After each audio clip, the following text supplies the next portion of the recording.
I'm not perfect. I'm not perfect. There's dishes all in my sink right now, dirty dishes from the night before. I did my laundry 2 days ago, and it is still sitting in the basket, unfolded, waiting for me every second that I pass by it, calling me to do it, and I just won't. Last night, I went out for a casual round of drinks, and for whatever reason, I felt entirely emotionally dysregulated after that, and I came home and I compulsively overate practically everything that was in my kitchen.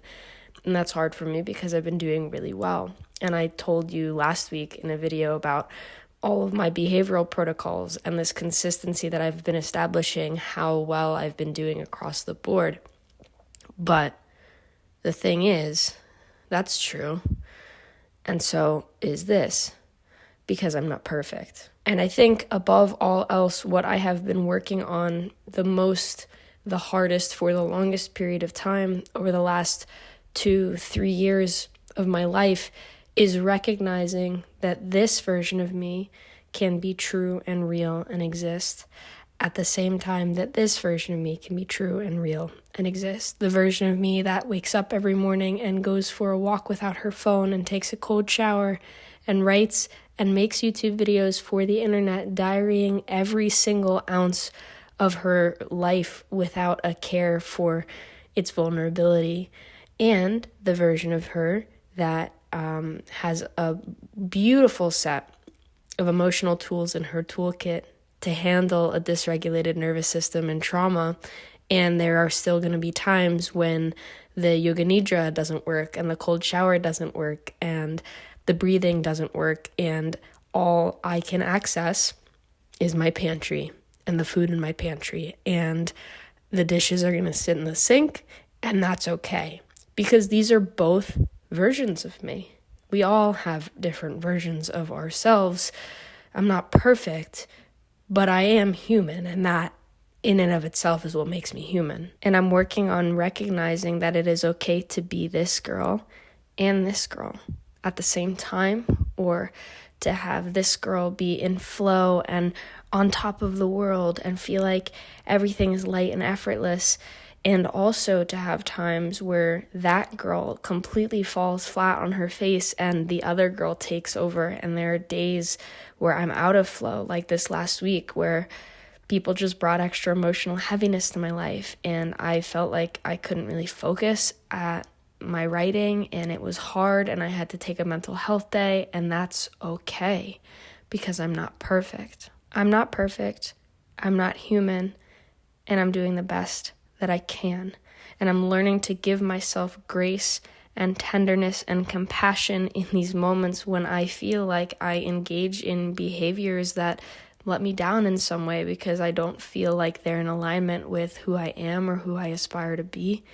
I'm learning to not be extra violent with myself and double down on myself by criticizing myself or punishing myself for not being perfect or not being in alignment with my best self, because I also recognize that wherever I am is where I'm meant to be, that whatever I'm doing is what I'm meant to be doing, and all I can control is what I do in this present moment to move myself forward. I can choose not to look back on the past and chastise myself. I can choose to not beat myself over the head with a stick over why I couldn't do this or why I couldn't outmuscle this or why doesn't serve us. What serves us is how. And I'm learning how to make that inner dialogue work with my how and recognize the why is just simply that I'm human and not perfect. And the how is what am I going to do about that to feel like I am in alignment and get back on the horse and keep moving forward. And the reason I can do all of that is because of this one sentence that I heard in a video that I happened to watch a couple weeks ago about a woman actually, who is running 5 ultra marathons, 5 100-mile long races back to back over the course of 89 days to commemorate the unfortunate and too soon death of her mother, which was the fact that there is one true finish line. I'm going to say that again. There is one true finish line.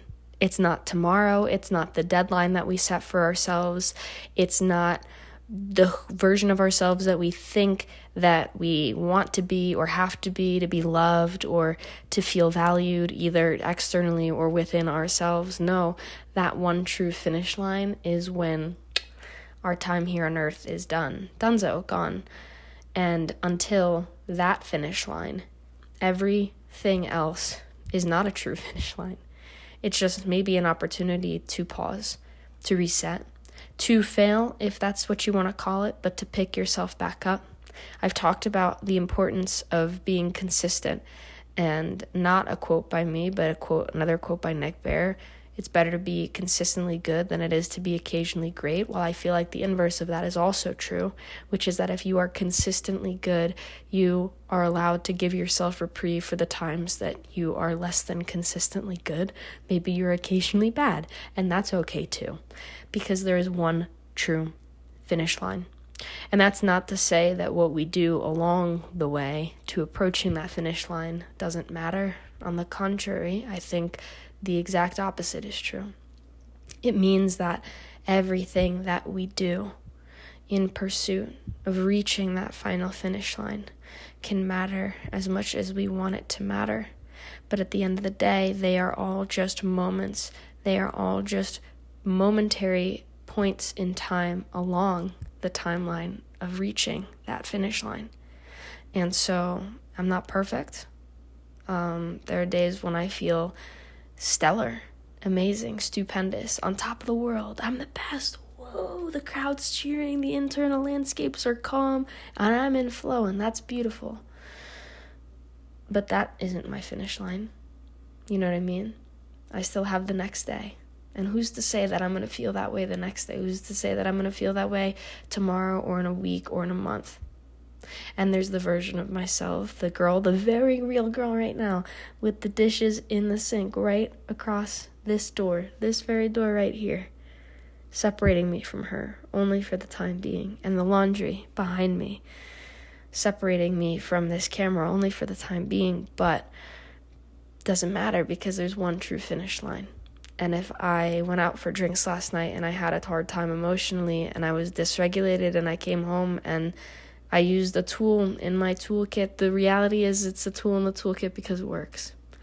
Is it maladaptive? Is it the best one? No, but it worked. And this morning when I left for my walk, I just worked on holding myself in loving kindness and saying, hey, it's all right. You did the best that you could, and it's okay because you're not perfect, because you're human, and because there's one true finish line. And today is not that. So I'm going to pick myself up by the bootstraps. I'm going to go clean my dishes in the sink. I'm going to go fold my laundry. I'm going to go take a cold shower. And I'm going to go get coffee with one of my best friends in the entire world. And I'm going to tell him everything about how my life has felt recently, the good and the bad, because I'm not perfect. And so remember this. Remember this when the times are good and when the times are hard, when you recognize yourself and when you don't recognize yourself. Because at the end of the day, every day in and of itself doesn't matter so much. What matters is the grand picture, the great landscape that you are painting over the course of all of those days of your life that each represent individually one singular brushstroke on a canvas that you were painting. But that painting's only going to be done when you reach the end. That's the finish line. So don't worry too much about where you are right now. Just keep moving forward. Thank you for being here. I love you so much. And I'll talk to you all in the next one. Bye.